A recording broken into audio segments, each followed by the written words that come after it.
Uh, so actually, I was not interested in medicine, and also not very involved with any Christian work when I was a child. So I was very interested in electronics engineering, and I had constructed a lot of equipment and published my first article in class 11. So I missed the IIT entrance and got into Coimbatore Institute of Technology in 1981. But in those days, we didn't have, that means ragging was not banned. So I got severely beaten up and thrown out of the first floor of the hostel. And that's how I got into medicine. And and then that is what it says, no? You did not choose me, but I chose you. So I actually got into another engineering college, Guindy University, but they didn't give me electronics. They gave mechanical, and I didn't want to take that. So I was just waiting when I also got into medicine. And so God arranges our circumstances, sometimes not our first choice. But wherever we have been placed is, as Anne was saying, with God's permission. And then it says, appointed you. It means given a responsibility to do something. So we had this responsibility of going to Assam and putting everything into that work. And that is what we have to do, into whatever God wants us to do in a particular place. And why? So that we may bear eternal fruit. So something that will go on even after you have left that place. Right? So whatever your eternity. And then it says, you will ask anything in my name and I will give you. So we usually go and ask God for money and people and all that, but God really wants us to ask for wisdom and strength and encouragement to complete the task given to us. So I think you all know about the Brahmaputra river that goes through the northern part of northeast India, but there's another river in the southern part called the Barak. So that goes through the Bengali speaking part of Assam. And we lived and worked for many years in a place along the banks of this river. So that is Anne and me in 1992. We moved from this black dot here to the black dot over there. And so I was, when I was in medical college, I became very interested in cardiology because in one of those big meetings, I correctly diagnosed mitral valve prolapse in a boy by clinical examination in my third year. And everybody was saying that's very good because, and the professor asked me to give a 5-minute talk on mitral valve prolapse because he said that looks like a fluke, you know. So I gave a good talk. So I spent all my time in cardiology, in echo room, reading up about heart diseases, planning to go abroad. Until one day I read this verse. So I think we all know the first verse, which says, I have good plans for you, plans to prosper you and not to harm you. But that day I read the next two verses. It says, when you have understood this, you will come and ask me and I will answer you because you will seek me with all your heart. So I suddenly realized I never asked God, what would you want me to do? I just kept on asking Him to bless the plans I had made for myself. So when I started asking, what would you want me to do, it became clear that I should go to a place where I am needed the most. So certainly not to USA and also not to South India because Tamil Nadu is fairly well advanced in healthcare. So I should move to a place of greater need. And this is the formula I got. The potential for impact of one person is equal to population of a place divided by number of other people like you in that place. So obviously go to a place where there are a lot of people but no hospitals or no doctors. So we started searching for such a place, and that is how we ended up at Makunda, because there was no hospital for about 100 to 200 kilometers in various directions. So that's the location of the Makunda hospital. It's very close to Bangladesh and Mizoram and Tripura. So this hospital was started in the 1950s, and there was this couple, medical superintendent and nursing superintendent, who stayed there for 25 years. So they really built this hospital up. It was a leprosy hospital, and it had 1,000 acres of land. It was a big leprosy colony. And he was a surgeon, so he did a lot of surgery also. But then in the 1980s, they were asked to leave the country. The government of India asked all the foreigners to leave the country, and the hospital collapsed. So for the next 10 years, there was no medical work.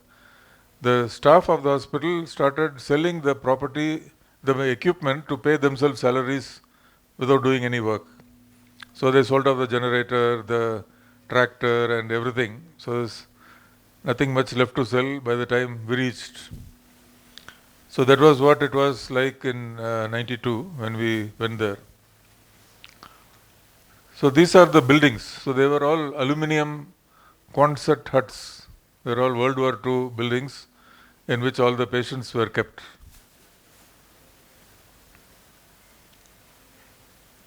So the maternal mortality and infant mortality rates were very high. Maternal mortality was more than 500, for the simple reason that nobody went to hospital for delivery. They all delivered at home, and then if you have eclampsia or bleeding or obstructed labor, then you are dead because you can't manage all those problems in the village.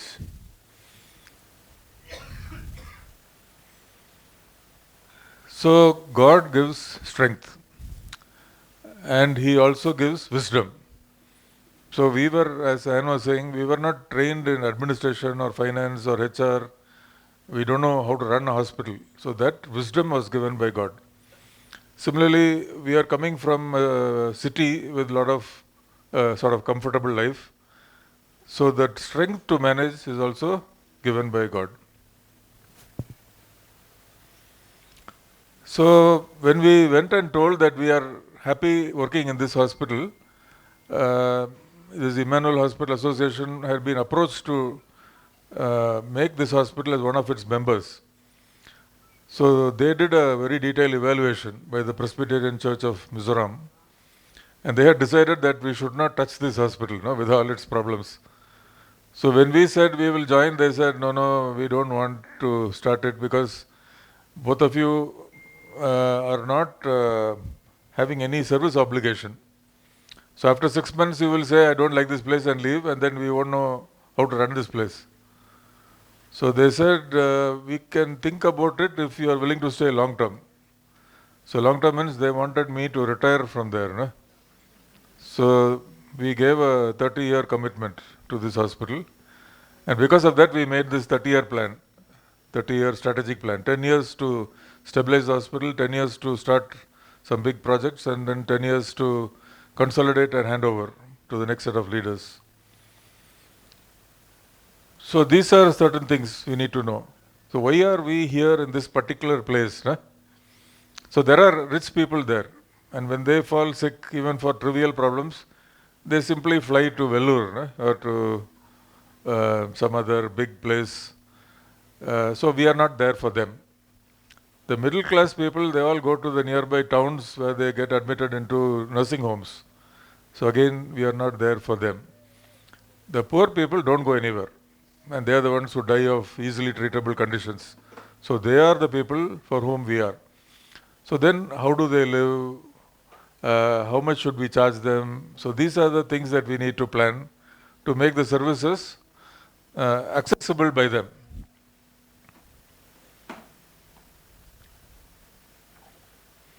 So there are various problems in Northeast India. So in our area, this flooding was a problem. So every few years there will be a massive flood. And once the flood comes, for the next 3 months there will be no patients because the roads have all got washed off. So patients will also die in the village because they can't reach hospital. And we don't have any patients and therefore no money, to run the hospital. So this is a national highway, some 700 blocking both sides. And people coming with obstructed labor, they will die in the car, of ruptured uterus, and they'll go back. So we don't see such problems in like South India, where road network is really good. And to reach the road, you first have to travel many hours like this. So they travel 4 hours, 5 hours, sometimes even more than a day in a hammock till they reach the road. And when they reach the road, there is no bus, there's no auto. They have to hire somebody's private car to go to the hospital. So that is Makunda now. We have a 10-bed labor room, so you can conduct 10 deliveries at a time. So we have a 20-bedded ICU and ICU. So in the middle we did a lot of big was this school. So we realized this children did not get good job because they didn't complete their class 10. So we wanted to start a English medium school. So in 2004, we had only 10,000 rupees. So with that, we painted one old building and started kindergarten. So then every year you need to construct one extra classroom. So that is how the school was built. So that is the school today. We have 1,300 children now, up to class 12. And this year, the 8th student gotten for MBBS from this school. And a lot of them are doing engineering. One is in IIT Guwahati, and then all our school teachers are ex-school students. So it's completely transformed the community. So this was the other project. We did a survey of Northeast India and found that many places cannot support a secondary level hospital. So we should start nurse training programs. So we started A&M school, again by building our own buildings with the hospital's money. And now it is being upgraded to a college. And then in some parts of Northeast India, there is insurgency, like civil war. So neighboring Tripura was completely full of militants. So you can't go anywhere without armed escort. And all the doctors had fled because they got kidnapped for ransom. So in that place, the most needy militant infested place, we purchased a small piece of land and constructed a hospital over there. So during that militant years, it was the only hospital in that area. And now militancy has been resolved, so there's no problem. It's a peaceful place. And then we were about to start this DNB course when we suddenly realized that we cannot select the students. So the students who come may not be mission interested. They may not be willing to stay back in our hospital or go to other mission hospitals. So at that time we saw this MD Global Health and Tropical Medicine course in the Netherlands.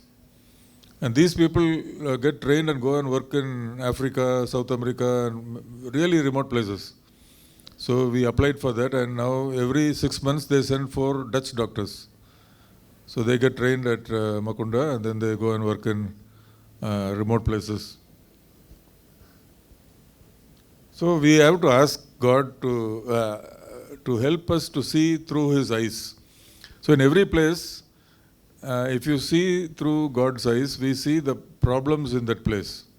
Like in a big city also, there are migrants, there are beggars. There are a lot of people who are falling through gaps.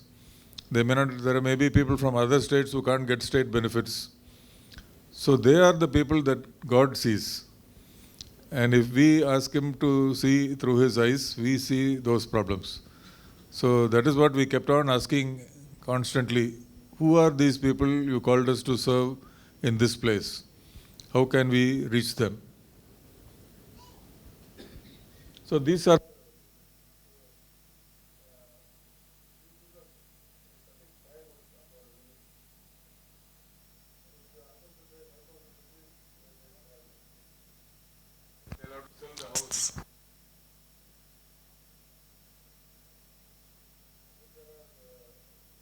displaced people. So these people have come from Mizoram, and they have been kicked out of Mizoram. They get only 50 rupees a day. So again, if you ask them for money, they don't have it. People in Northeast will practically eat everything. Nah? So food is not a problem. So they'll get food from the forest. But they don't have cash. And this lady is selling banana flour. So again, if you ask her to pay 10,000 rupees, they sell the house or the land or something very important to pay that small amount of money.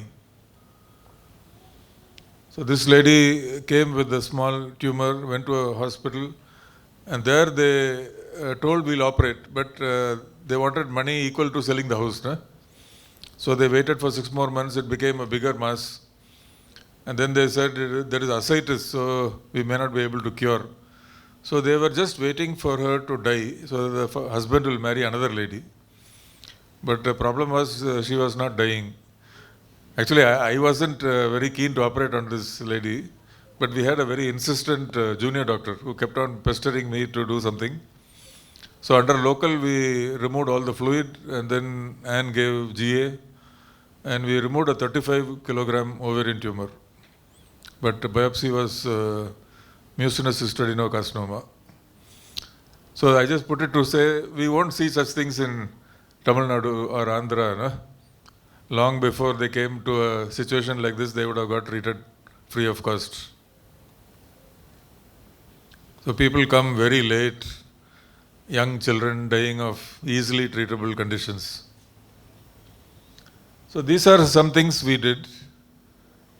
We decided that to be branded as a poor-friendly hospital, we should not have special facilities for the rich.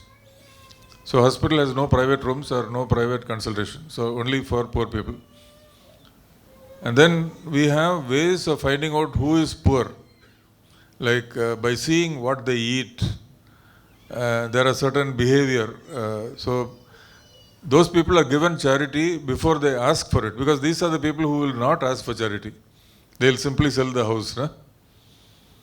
And then sometimes people say, we will pay back when the harvest is finished. But we realized all these people who are dues, they never came back. Because they will say, I will come when I have 5,000. No? Otherwise it will be very embarrassing when I come to the cash counter. So they never came back. So we had this practice of writing off all the dues once a year. So everything is cancelled. And then we have this revised gold standard protocols. So like if you have a patient with diabetes and hypertension and give him 500 rupees of medicine, he will say, can you give for 10 days?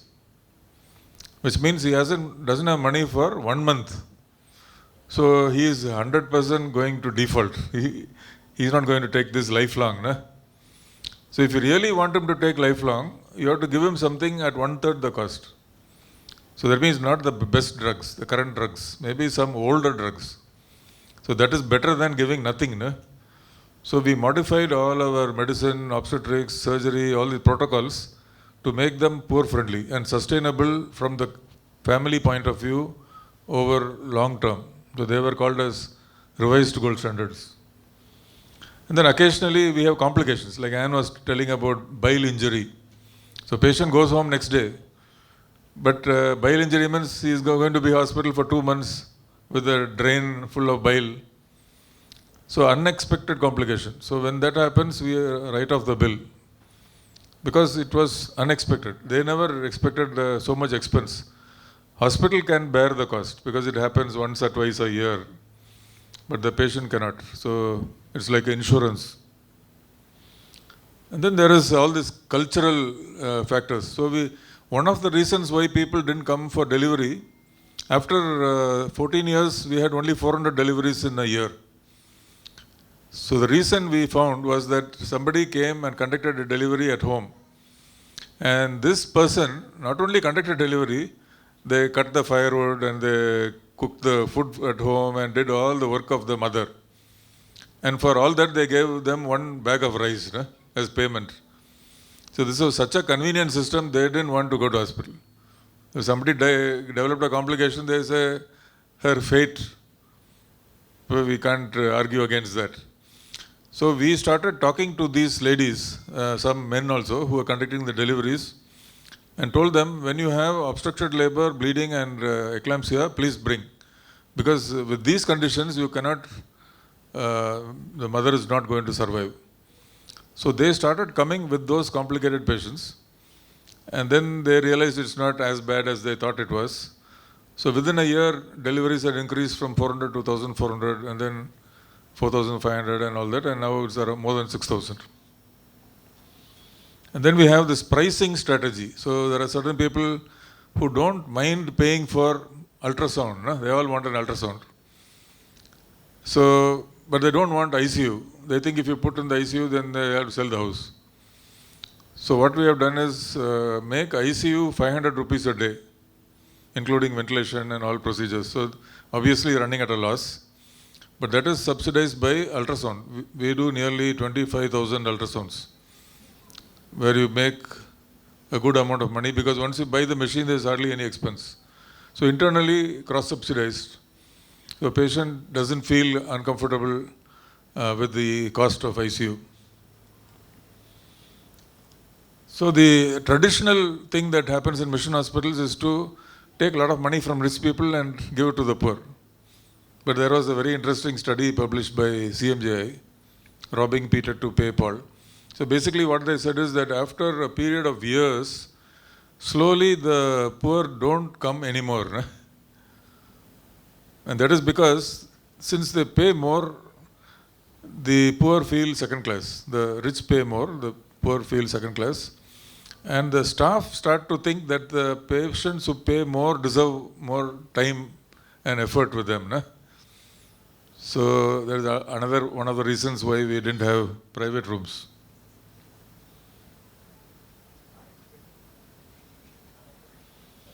And it not enough just to be good business tactics.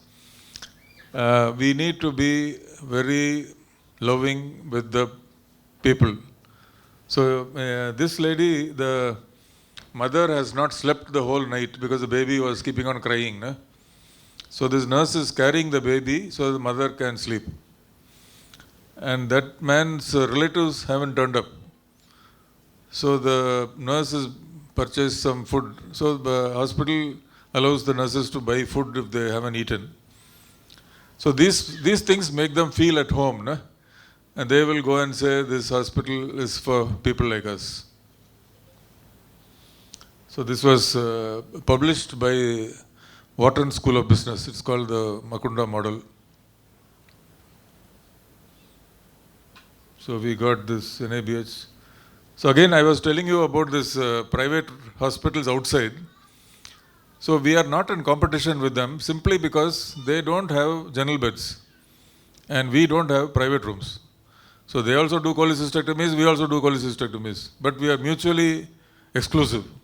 No competition, because once a patient wants a private room, they are referred by Makunda to the nursing homes. And once they go there and find that the cost is too much, they are referred back to us for general beds. So there is no competition. So that is the statistics in the year I handed over. So you can see that especially deliveries and surgeries are very busy. The 200 bed hospital with about almost 100% bed occupancy. So money is essential. We need money to buy things, but it should not be our master. It should be our slave. And we should study the cash flow in the family of the target population, just as we study our institutional cash flow. So we do so much of analysis and costing and this and that, but we don't bother about the target population. So why are they not coming? Because your services have become too expensive. So you have to find a way to make it affordable, otherwise they're not going to come. It's very basic. So that is our sort of financial summary at the time. So we were making a little bit of income over expenditure, 15% income over expenditure without any external support. So only 1% of our money was coming from external sources. So it's a sustainable model. So we got into all these projects and proposals. So people heard about us and asked us to get involved with various projects. So in the early years, people were not willing to pay cash because the market is only 2 days a week. So if you want money, they have to go and sell the chicken and bring the money. Na? So we accepted barter payment. So people can pay in chickens and fish and eggs. So electricity and oxygen were not available. So you have to think of running the operations assuming that electricity will not be there and oxygen will not be there. So I am a surgeon and Anne did her MD in anesthesia. So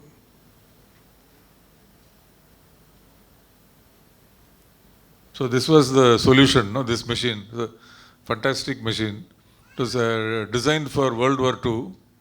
So it is a temperature compensated, calibrated ether vaporizer, which works on atmospheric air, does not require electricity. That means you don't need oxygen unless the patient is hypoxic. So with this, we were doing thoracotomies and neonatal surgeries and everything possible for about 10 years, till oxygen plant came up 100 kilometers from our hospital. Then we bought a Boyles. So that means it's still possible. Sometimes we just give up saying we can't do anything in this place because of whatever problems. So that is the first tracheoesophageal fistula that I had operated. So we didn't have a pediatrician and we didn't have a ventilator. So again, most people will simply say, refer to higher center. Na? But refer means 400 kilometers, 12 hours by road will be blocked. So they invariably come back and the baby will die at home. So we did the surgery and then Anne, along with some of the nurses, they hand ventilated the baby for 4 days, till the baby could breathe on its own. So we did this for all our neonatal surgeries, for diaphragmatic hernias, for tracheoesophageal fistulas and all of them. So this is that baby, the previous baby. So all of them did very well. And that is because they had, because of God's grace, but because they had a good ventilator. So there is a difference between connecting patient to ventilator and going off. And another, by staying next to the patient, because you can see the chest rise and fall, you can see the color, and you know when they're developing a mucus plug. So babies are not allowed to die. And that gave good results in spite of all these low resource. So that is a posterior urethral valve with urinary ascites. So again, we didn't have the scope for fulguration. So we did ureterostomies, and about a year later, this boy is also 20 years old now. There's a boy with a green biscuit packet.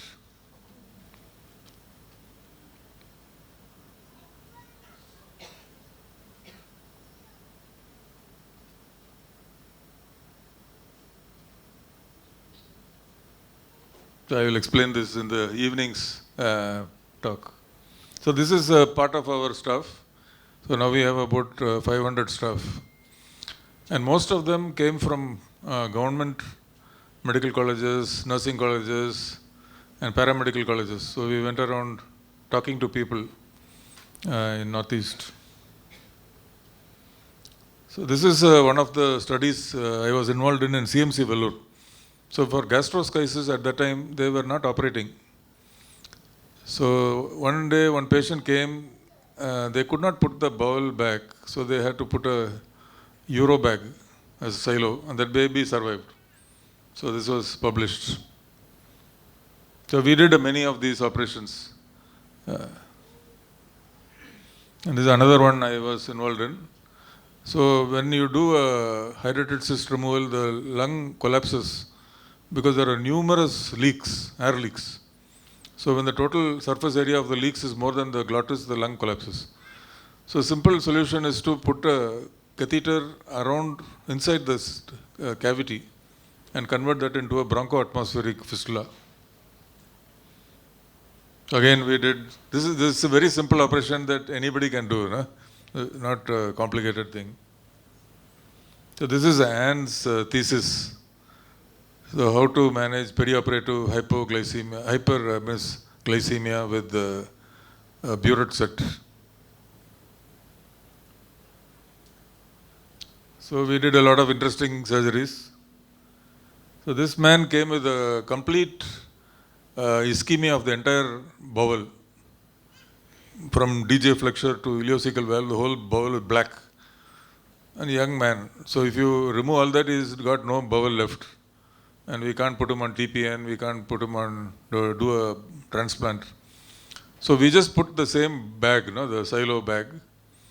And 18 hours later, when we opened, 100 centimeter of bowel had recovered. So we were able to do anastomosis, and 100 centimeters is enough for life. So this was also published. And there's another girl who came with, she had coughed out half a bucket of blood, hemoptysis. Had gone to a nearby hospital and given 4 units of blood. So we did a CT scan, it was reported as hydatid cyst. We wanted to do that operation, that pneumonostomy. But when we opened, it was a teratoma. So we just debulked it.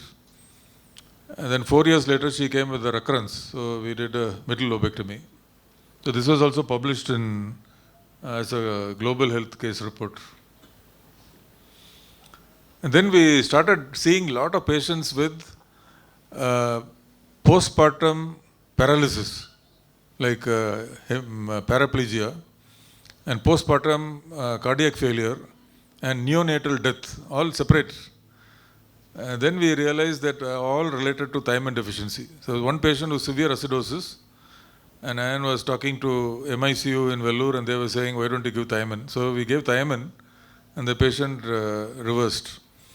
So we did a lot of studies, and many articles were published on thiamine deficiency and all its manifestations. And a lot of rare cases. So we had 5 patients with 3rd trimester intra-abdominal pregnancy, and one had a live baby.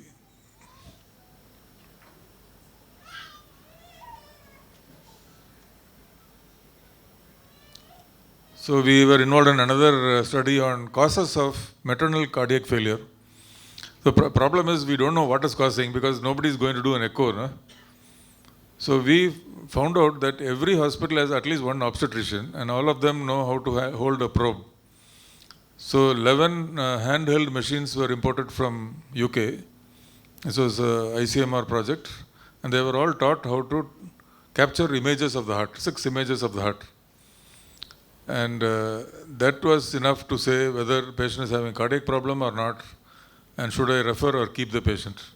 So that was also published.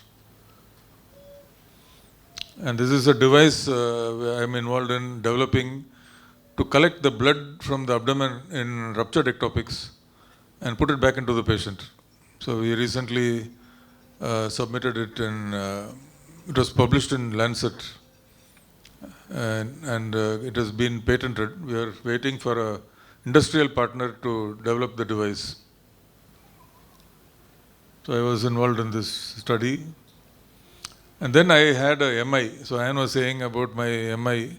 So streptokinase was not available, and my ejection fraction is 35%. Right? So like one wall of the heart is not working. I have a 100% block of the left anterior descending. So they said that you can't do anything about it, but you can keep yourself fit by walking every day. No? So while walking, I discovered an interesting bird, which I photographed. And then I learnt about it. Then I started photographing other birds. So we started a nature club, and then we published about 16 articles on birds and beetles and moths and whatnot. And we discovered a new species of moth. So this is now one of the biggest nature clubs in the country. in citizen science. So more than 50,000 observations online. So sometimes we wonder why all these bad experiences. Nah? But if I had not got this MI, I would never have got interested in either photography or birds or nature. So sometimes God gives us these bad experiences to turn our attention to something else He wants us to get involved in. So we should never take them as bad experiences, because nothing is given to us by a loving, all-powerful and all-wise God. Everything, irrespective of whether it's good or bad, is for some purpose. So this is the moth that we discovered, new species. It was named after the hospital.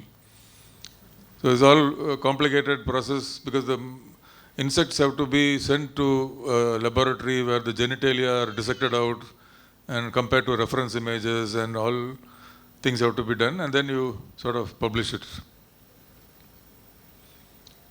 So this Azim Premji Foundation made a cartoon about our work. So they gave us some money during COVID, and then they wanted to know why we went there. No? So when I started telling the story, they said, this is very interesting. So if you don't mind, we'll repeat everything again with the cartoonist. Because they said, this should be told to children, not to old people, because they have already decided what to do. If you tell it to children, they will have some idea, and that should not be as a book, because they won't read it. So make it as a cartoon. So they made a cartoon. And there are inconveniences. So all these problems were there. So we had no electricity at our home for 14 years. So we had only this kerosene lantern. And then this was a leprosy hospital, and I got leprosy. So we don't think we'll get leprosy and TB and all that. But that depends on our immunity, T-cell function. So I got it, and then I got all the complications. And then I was on steroids for about 2 years, and then slowly got out of it. But that gives you an insight into the life of a leprosy patient. At the time, there was still a lot of stigma to leprosy. So I could understand what they were going through. And then no support. Nobody was willing to come and relieve us. So for nearly 20 years, we didn't take leave, annual leave. We took only the casual leave, and most of the time we were going to visit medical colleges, nursing colleges within Northeast India. So we call this as temporary trivial inconveniences, because if you consider other missions, these are nothing. So for them it was life and death. Children died, wife died, people are shot. So we are not going through those sort of problems. So this is God's promise. They will run and not grow weary, and walk and not be faint. So workload increases, but God also gives strength in proportionate to that work, until you come to a point where you can't manage, and then He will send somebody to help you. So till that point, you are given extra strength. So I used to develop some sort of cold and clammy skin, and in the middle of surgery, I can't proceed. So I'll just sit in the side for about 15 minutes, actually fall asleep for 15 minutes, then get up and take the next stitch. And then Anne learned to close the abdomen and do colostomies and all sorts of things. So we managed with whatever we could in spite of those problems. So the outcome of our work is not our responsibility. So our job is to do the best we can with what we have been given every day, morning till evening. That is our responsibility. Outcome is God's responsibility. So we were fortunate that during our lifetime so many nice things happened.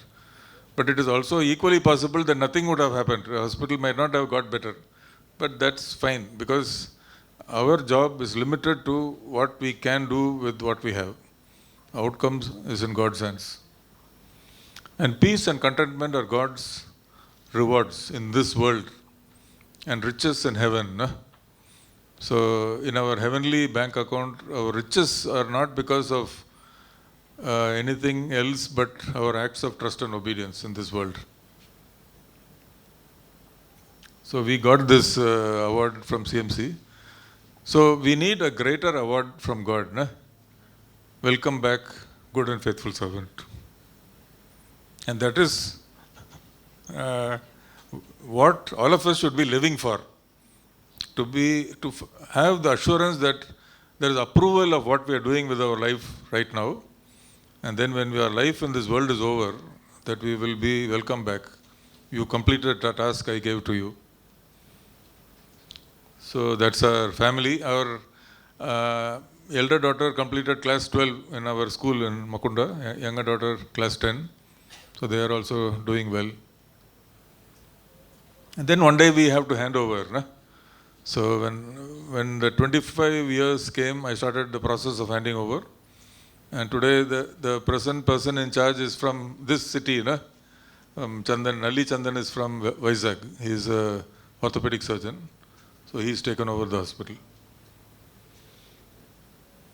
So that is the country today. Multi-dimensional poverty index. So you can see Kerala is 0.7%. Na? And Andhra is around 12%, Telangana 12%. Whereas in Bihar it's 51%. Number of doctors per 1 lakh population is very similar to this. So it's very clear where we need to go to make the greatest impact. So some of you may not be able to go because you are stuck here, no, with your jobs and families, but you can send people. And today, with the Sukumar and EMFI and all that, the greatest movement out of India to places of need is from Andhra Pradesh and Telangana. So you can't reduce the impact of that. So when you teach people and when you motivate people to go, somebody is going to do that work. So this is what we are doing right now. We are visiting all these hospitals, na? The CMC's network of hospitals. So the last 3 years, Ann and me have visited 200 and more than 200 hospitals and some in other countries also. So this is a performance indicator. We have made a thing on how the hospital is functioning. So unfortunately, many hospitals, especially Andhra Pradesh, are not doing well. Na? They're not sustainable. And these are the problems. So I don't want to go into details, but we'll be writing a report on each of these problems and how they can be overcome. So just like we examine a patient to know why is he sick, no? It's not very difficult to know why is this hospital sick and what steps should be taken to get it back to life. And I think if we all work together, many of these hospitals can be revived. And identify target population. So this is taken in Bangalore. Na? So who is the target population? These patients or those patients? If you're interested in these patients, you have to fight with another 500 hospitals, no? All fighting for that small piece of the pie. But if you're interested in that population, there's nobody interested in them. So, but that is where the need is also. So these are some innovations that are happening in our mission hospitals today. So people have moved into geriatric care, palliative care, home-based care, and even in highly competitive places like Kerala, no? Many mission hospitals are flourishing because they moved into a place where nobody is interested to work. Some places have started 24-hour OPD. No? So they say 250, 300 patients a day. Because patients need not take leave to get a refill prescription. No? They can come whenever they're free. So this is mission drift. So the old missionary, when they first came, they were very sacrificial. They gave their life for the place. They didn't eat any. That means they didn't take salaries. So that is focus on the target people. The second generation, they started institutional excellence. Na? So they want fame and name. So the services became very expensive and the poor people stopped coming. And the third generation has started focus on themselves. So why can't I get the same salary as somebody in a private hospital? So the hospital's vision has been lost. So this is drift of vision and we should avoid it. So many hospitals are moving into corporatization, no? Giving cuts and unethical practices, unnecessary procedures. So this is not a study done in mission hospitals, but the same problems are creeping into our mission hospitals. So these are some of the suggestions. Again, I'm not going to go into them, but it will all come out in our final report. How do we get out of this problem and revive these hospitals?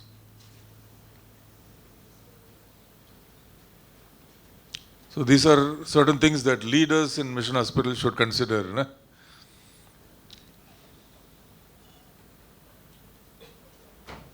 So are we willing to take the road less traveled? So road less traveled means moving to places where there is a need. So recently we went to Malawi in Africa, much greater need than India. So when we consider foreign missions, why not go to Africa or to Papua New Guinea or all these really needy places? Na? In one time, people from Scotland came here to build churches, hospitals and schools. Maybe it is our turn to go to those places where nobody is willing to go anymore. So there are two types of money, One is the money we put in our bank account here in this world. So when we die, we can't take it with us. And all the buildings we build and cars we buy and all that, we can't take with us to heaven. There's another money which is being deposited in our heavenly bank account, and that can never be taken away from us. So which money is real to us depends on which is more important to us, which we think is more real. So a wise person will put his money in the heavenly bank account. And that is what we should think. Sometimes we keep looking at the world around us and we think what a failure we are because our bank account here is not very healthy. But actually how wise we are because the bank account in heaven is becoming better. Na? So our submission to God and our obedience is far more important. Just like Anand was saying, that is more important than trying to please other people. So we want to thank God for everything.